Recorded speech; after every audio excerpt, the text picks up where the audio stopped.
Class 9 सब part geography chapter 4 climate.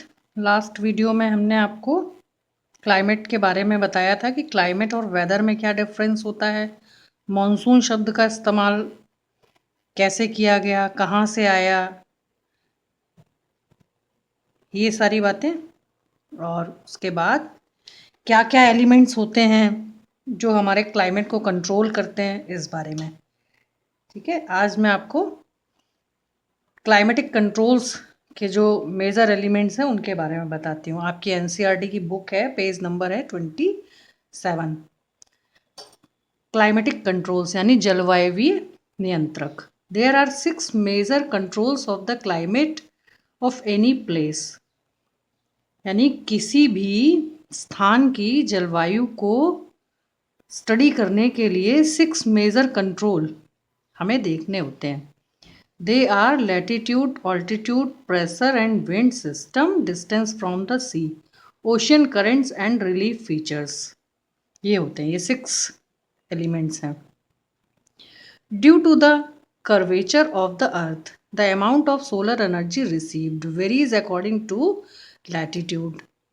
यानी जो हमारे जो धरती है उसका जो कर्वेचर है उसके अनुसार जो सौर ऊर्जा होती है अलग अलग लैटिट्यूड्स पर उसके प्राप्त करने की जो क्षमता होती है वो भी अलग अलग होती है। एज ए रिजल्ट जिनका परिणाम एयर टेम्परेचर जनरली डिक्रीजेज, यानी कि जो वायु है उसके कारण तापमान सामान्यतः डिक्रीज होता है from the equator towards the poles, कि इक्वेटर से पोल्स की तरफ जाने पर। As one goes from the surface of the earth to higher altitude, यानी कि जैसे हम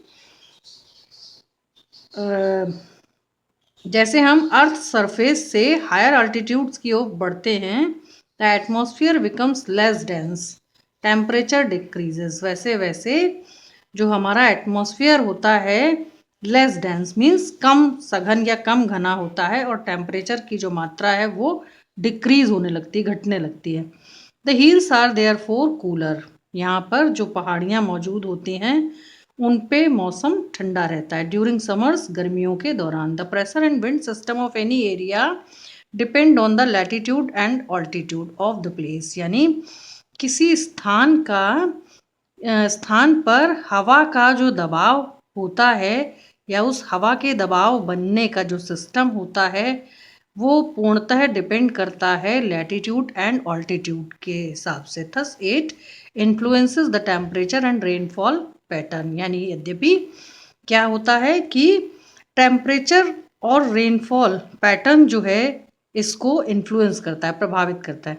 the sea exerts a moderating influence on climate, यानी सागर जो होते हैं या जो समुद्र होते हैं किसी स्पेसिफिक जोग्राफिकल रीजन के पास, वे उसके क्लाइमेट को मॉडरेट करने में मदद करते हैं। As the distance from the sea increases, जैसे कि समुद्र से दूरी बढ़ने पर its moderating influence decreases and the people experience extreme weather conditions, यानी समुद्र से दूरी बढ़ने पर जो क्लाइमेटिक जो वेदर कंडीशंस जो होती हैं वो लोगों के द्वारा एक्सपीरियंस की जाती हैं और ये लगभग मॉडरेट्स टाइप से होती हैं। This condition is known as continentality, इन्हें कहा जाता है।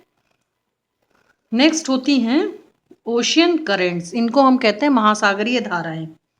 महासागरीय धाराएं जो हैं वो हॉट वाटर करेंट्स भी होते हैं, कोल्ड वाटर करेंट्स भी होते हैं। इन्हें हम पेरूवियन, लैब्राडोर, कई अगर हम ब्रॉड में जब हम 9th में नहीं, जब हायर लेवल पर पढ़ते हैं तो वहाँ पर ओशियन करेंट्स नाम का जो टॉपिक है इसे बहुत ब्रॉड वे में पढ़ाया जाता है।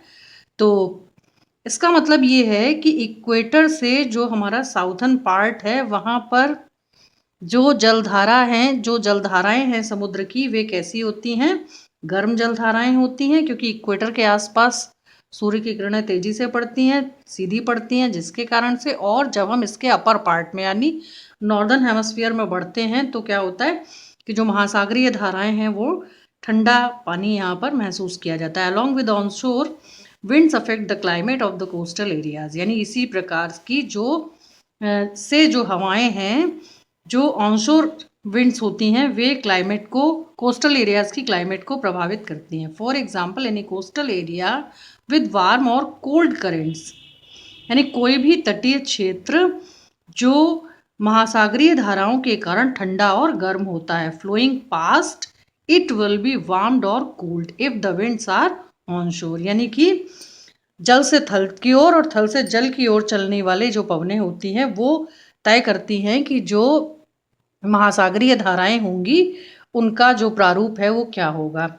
फाइनली रिलीफ मीन्स हमारे देश की उच्चावच यानी प्राकृतिक बनावट। Relief too plays a major role, यानी हमारे देश की जो प्राकृतिक भौगोलिक बनावट है वो भी क्लाइमेट को तय करता है। Role in determining the climate of a place, यानी रिलीफ भी डिटरमाइन करता है पर्टिकुलर प्लेस की क्लाइमेट को। High mountains act as barriers, यानी जिन भौगोलिक प्रदेशों में उच्च पर्वत श्रृंखलाएं होती हैं, एक्ट एज बैरियर, वे बैरियर की तरह काम करती हैं। जैसे भारत के उत्तर में हिमालय पर्वत का मौजूद होना एक बैरियर का काम करता है फॉर कोल्ड और हॉट विंड्स, यानी कि वो हमें ठंडी और गर्म हवाओं से बचाता है। यानी मध्य एशिया से आने वाली जो ठंडी हवाएं होती हैं, हिमालय हमें उनसे प्रोटेक्ट करते हैं और भारत और चीन के बीच में एक बैरियर का काम करते हैं। They may also cause precipitation, ये वर्षा का कारण बनते हैं if they are high enough and lie in the path of rain bearing winds, यानी कि ये बहुत ही पर्याप्त होते हैं, उच्च होते हैं और ये रेन बियरिंग विंड्स यानी कि जो वर्षा की क्षमता करने वाली जो पवनें होती हैं या फिर वर्षा की मात्रा को लेकर आने वाली जो पवनें होती हैं उनके मार्ग में पर्याप्त वर्षा का कारण बनते हैं। The leeward side of mountains remains relatively dry, यानी इन पवनों के मार्ग में प्रत्यक्ष रूप से पड़ने वाले भौगोलिक क्षेत्र जो हैं वो वर्षा का कारण और उनके जो पृष्ठ प्रदेश, उनके जो पीछे के हिस्से होते हैं वे लीवार्ड साइड्स कहलाते हैं क्योंकि वे वर्षा से वंचित रह जाते हैं। फैक्टर्स अफेक्टिंग इंडियाज क्लाइमेट, यानी वो फैक्टर्स जो इंडिया की क्लाइमेट को अफेक्ट करते हैं। लैटिट्यूड, पहला है लैटिट्यूड। लैटिट्यूड और लॉन्गिट्यूड आप लोग पहले से ही जानते हो। The tropic of cancer passes through the middle of the country, यानी जो कर्क रेखा है वो हमारे देश के मध्य भाग से गुजरती है। From the Rann of Kutch in the west of Mizoram in the east, यानी वेस्ट में रन ऑफ कच्छ गुजरात से लेकर ईस्ट में मिजोरम तक ये जाती है। Almost half of the country, यानी देश को लगभग आधा आधा बांट देती है, यानी दो हिस्सों में बांट देती है। इसके अपर पार्ट को हम नॉर्दर्न इंडिया और साउथर्न पार्ट को हम साउथ इंडिया कहते हैं। Lying south of the tropic of cancer, यानी दक्षिण में अगर हम ट्रॉपिक ऑफ कैंसर के देखें तो belongs to the tropical area, ये सारा जो है ये ट्रॉपिकल एरिया कहलाता है। All the remaining area north of the tropic, शेष जो भाग है वो आपके ट्रॉपिक ऑफ कैंसर का नॉर्दर्न पार्ट है। Lies in the sub tropics, और ये हमें सब ट्रॉपिकल क्लाइमेट एक्सपीरियंस कराता है। Therefore India's climate has characteristics, यानी कि यहाँ पर भारत की जलवायु की विशेषताएं of tropical as well as sub tropical climates, यानी कि उष्ण कटिबंधीय तथा उपोष्ण कटिबंधीय दोनों तरह की जलवायु यहाँ पर देखने को मिलती है। Altitude, India has mountains to the north, भारत के पास उत्तर में पर्वत श्रृंखला है विच हैव हिमालय के रूप में, which have an average height of about 6000 metres, जिसकी औसत ऊंचाई लगभग 6000 मीटर है। India also have a vast coastal area, भारत के पास अपना एक बड़ा तटीय क्षेत्र है where the maximum elevation is about 30 metres, जिसका कि अधिकतम जो विस्तार है, जो स्लोप है वो 30 मीटर्स के लगभग है।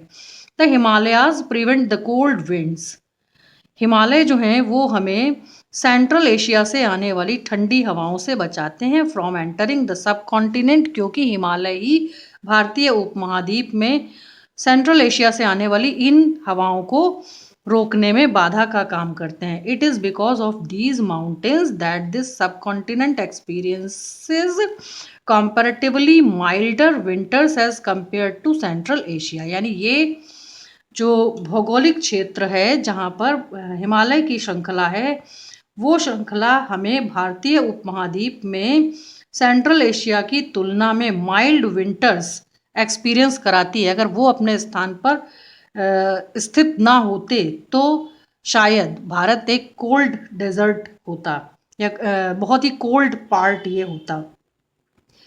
लेकिन इसके बैरियर होने के कारण सेंट्रल एशिया से आने वाली जो ठंडी हवाएं हैं उनसे हम वंचित रह जाते हैं, और हमारा जो नॉर्दर्न प्लेन है वो बहुत ही फर्टाइल प्लेन है, क्योंकि ये जो ठंडी पवनें हैं इससे हम बच पाते हैं। प्रेशर एंड विंड्स यानी दबाव और हवाएं। The climate and associated weather conditions in India are governed by the following atmospheric conditions। यानी कि जलवायु और उसके साथ ही वेदर कंडीशंस यानी कि मौसमी दशाएं in India are govern by भारत में संचालित किए जाते हैं एटमॉस्फेरिक कंडीशंस के द्वारा। 3 हैं ये। नंबर 1 है प्रेशर एंड सरफेस विंड्स यानी हवा के दबाव और सरफेस पर चलने वाली हवाएं। अपर एयर यानी कि हमारे जो धरती है उसके ऊपर चलने वाली जो हवाएं हैं। एंड वेस्टर्न साइक्लोनिक डिस्टर्बेंसेस यानी कि पश्चिमी चक्रवातीय बाधाओं के कारण ट्रॉपिकल साइक्लोन्स का बनना। India lies in the region of north easterly winds यानी भारत जो है एक ऐसा भौगोलिक क्षेत्र है जिसका उत्तरी और पूर्वी भाग जो है हवाओं के प्रभाव में है। These winds originate from the sub tropical high pressure belt. इसका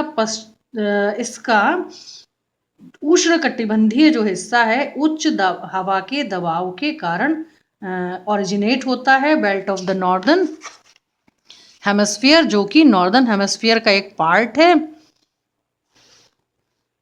दे ब्लो साउथ और उसके बाद साउथ की तरफ यानी दक्षिण की तरफ ये हवाएं बढ़ती हैं। Get deflected to the right due to the Coriolis force. और ये जो डिफ्लेक्शन हवा का जो डायरेक्शन जो चेंज होने की का जो है राइट ड्यू टू यानी सीधी तरफ, वो कोरियोलिस फोर्स के कारण होता है। And move on towards the equatorial low pressure area. और यहाँ पर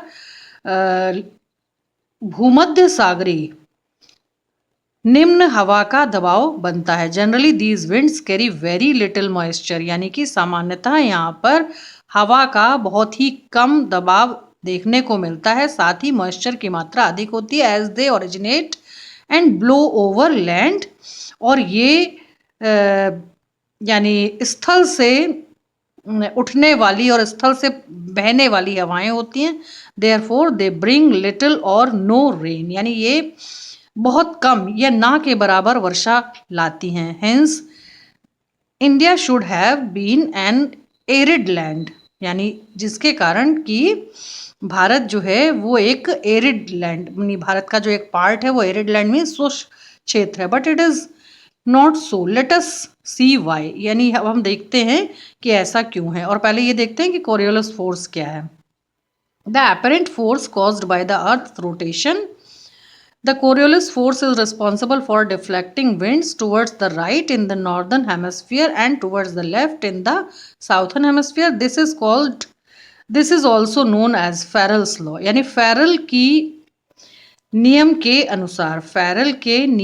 अनुसार धरती की जो रोटेशन होती है उसके कारण रिस्पॉन्सिबल होते हैं हवा की दिशा के परिवर्तन के लिए उत्तरी गोलार्ध से दक्षिण गोलार्ध की ओर, जो कि फेरल्स के अनुसार कोरियोलिस फोर्स के नाम से जाना जाता है। ये अर्थ की एक रोटेशन है यानी रिवॉल्यूशन रोटेशन। 2 गतियां होती थी जो आपने 5th क्लास में पढ़ा होगा, जिनके एक के कारण दिन और रात होता है और दूसरे के कारण जो है वो सीजन चेंज होते हैं, तो उसका ये प्रभाव होता है।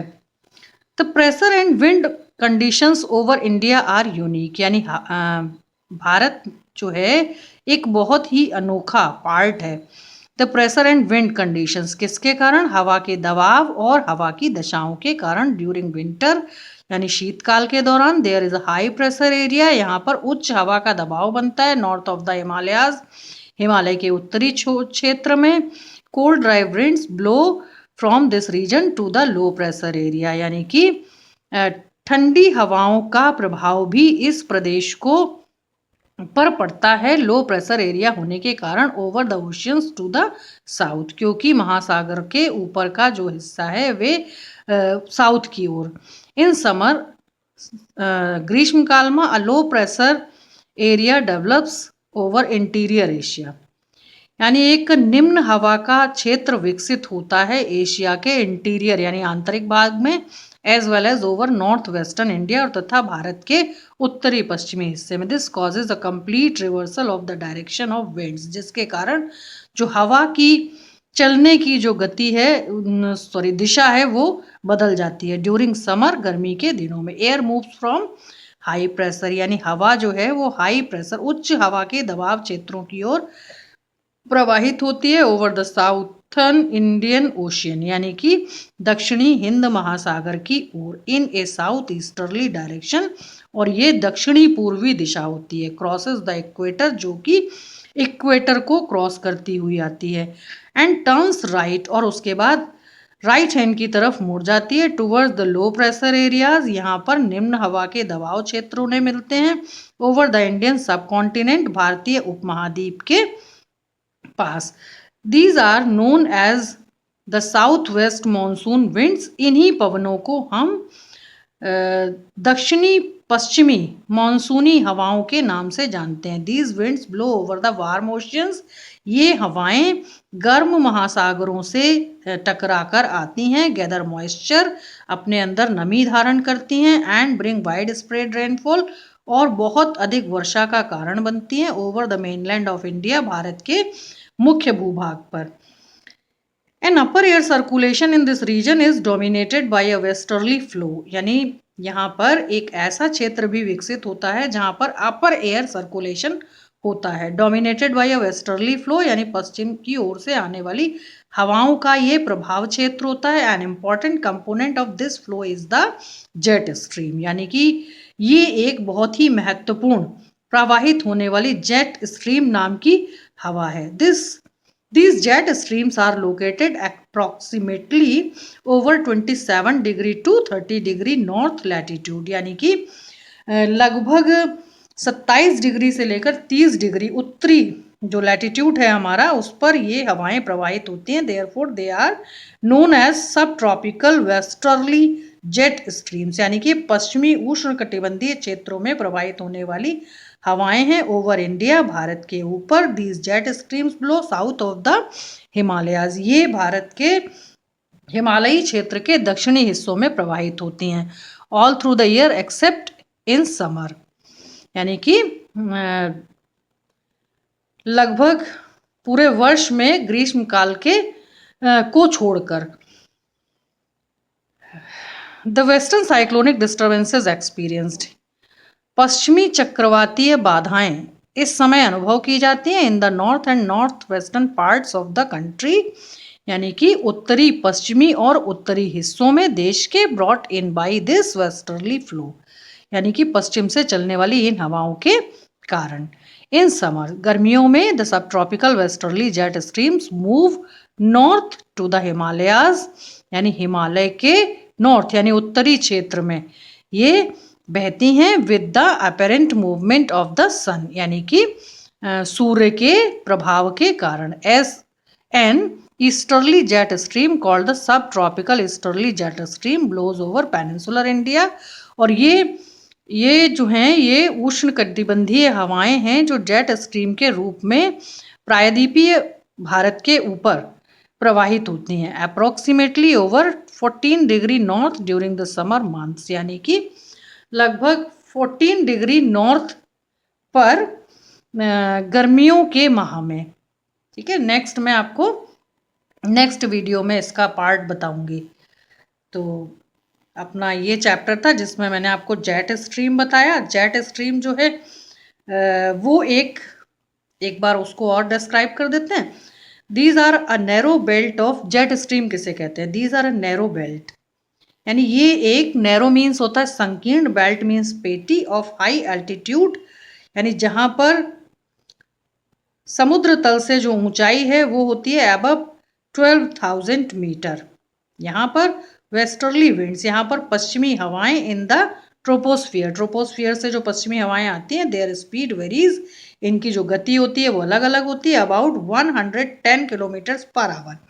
लगभग इन हवाओं की गति जो है वो 110 किलोमीटर प्रति घंटा होती है इन समर, गर्मियों के दिनों में, to about 184 kilometre per hour in winter, तथा शीतकाल में इन्हीं हवाओं की गति जो है 184 किलोमीटर पर आवर की गति से बहती है। A number of separate jet streams, यानी कि जेट स्ट्रीम जो है एक सेपरेट एक हवा हैव बीन आइडेंटिफाइड, इसे आइडेंटिफाई किया गया है जेट स्ट्रीम के रूप में। The most constant are the mid latitude, जो कि मध्य लैटिट्यूड्स एरिया में प्रवाहित होती है, एंड द सब ट्रॉपिकल जेट स्ट्रीम, इसे सब ट्रॉपिकल जेट स्ट्रीम कहा जाता है। तो ये हो गया आपका जेट स्ट्रीम, और बाकी का जो पार्ट है साइक्लोन्स, इंडियन मॉनसून, बाकी का वो मैं आपको नेक्स्ट वीडियो में बताऊंगी। ठीक है,